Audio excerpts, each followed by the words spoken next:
Yeah, open your eyes. So let me try to answer the question that Jennifer posed. She said, I'm recovering from COVID. Do you have any recommendations for what I should do or shouldn't do to help with my recovery?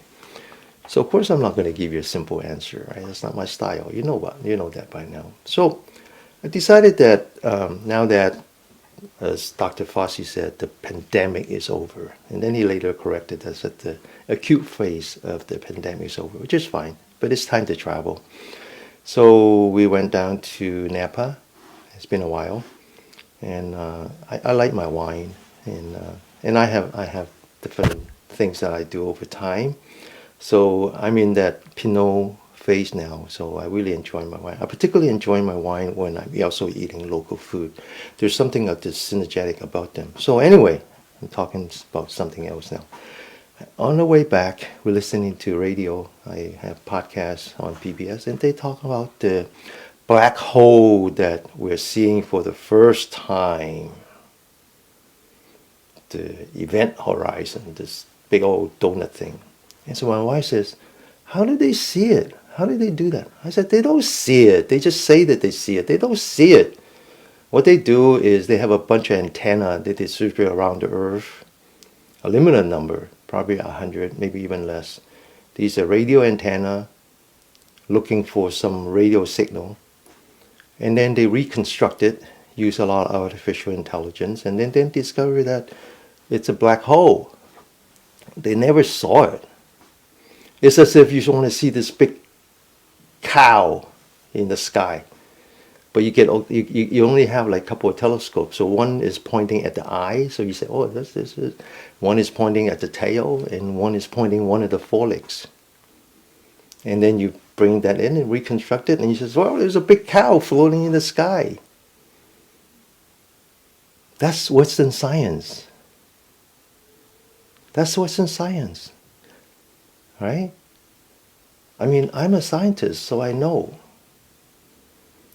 Western science is always based on some theory, and then it's all about proving that theory. And you're right until you're wrong. Then someone else come along and disprove your theory and improve the state understanding.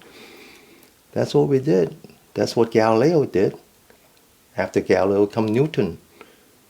After Newton, it took a long time, come Einstein.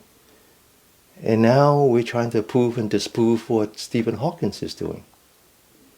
It's always like this. It's always this. This is how we make a name for ourselves. We don't make a name for ourselves by proving someone is right. We do it by proving someone is wrong. So modern science is always about looking through a straw and examine through the straw and make up what the universe looks like. That's how we do it. So what is COVID? What is it? Well, it's a virus. It's not the first virus. It's called coronavirus, but so is common cold. Right? A virus has no life form. It's not even a germ or a organism. It's an energy form that we have no understanding of.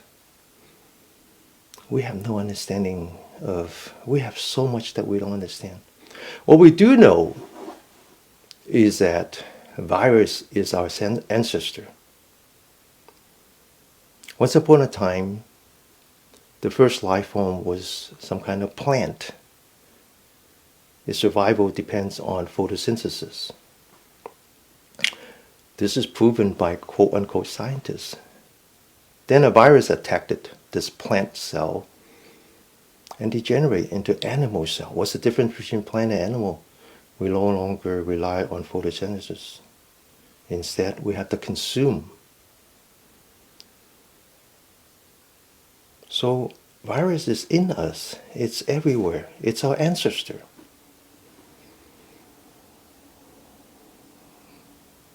Then about 20,000 years ago, we started to have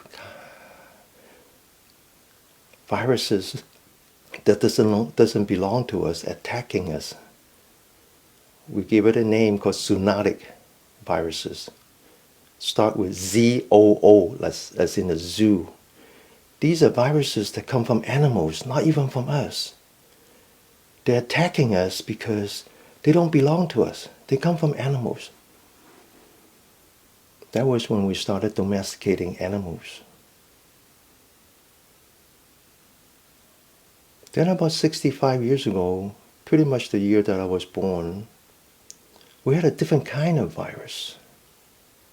A virus that comes from animal but not domesticated animal. They come from wild animals. When I came to San Francisco, when I came to the United States in the early 70s, there was this mysterious disease later on called AIDS attacking the gay community. And you all remember that. That was viruses from the wild animal. And then after that, they all come together. In 2003, 20 years ago, in Hong Kong, it was the first coronavirus. And we actually call that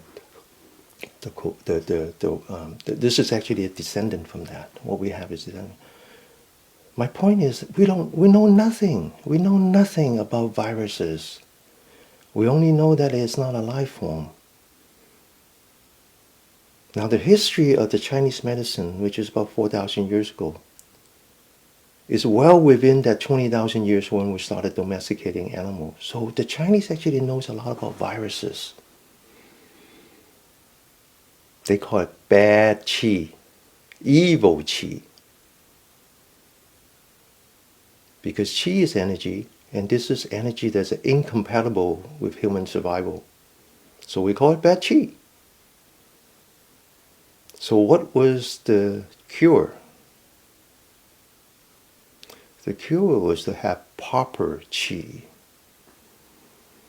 Proper qi means harmony.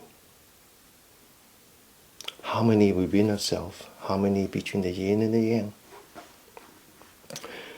So my answer to your question is in two parts. One is, your body is recovering, your body is weak. I would not recommend you exert yourself. Give yourself time to relax, to recover. But there's an urgent call, which is now it's time to live in harmony with yourself and with the universe.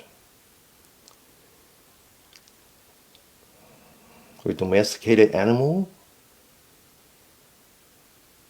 we inherit their viruses. We stop living in harmony with our planet. We start to encroach into the wild animals. We now have what we have. That's all a result of the humankind not living in harmony.